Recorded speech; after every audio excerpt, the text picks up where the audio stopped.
Isa si kapamilya actress Catherine Bernardo sa itinanghal na Best Dressed Celebrities sa katatapos lang na ABS-CBN Ball na ginanap sa Shangri-La, Makati nitong nakaraang linggo September 30.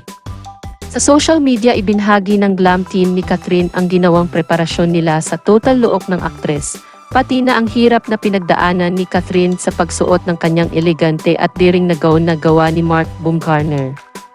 Literal na tinahi at dinagdagan ng mga beads ang gown habang suot na ito ni Catherine para mas lalong maging elegante at fit ito kay Catherine.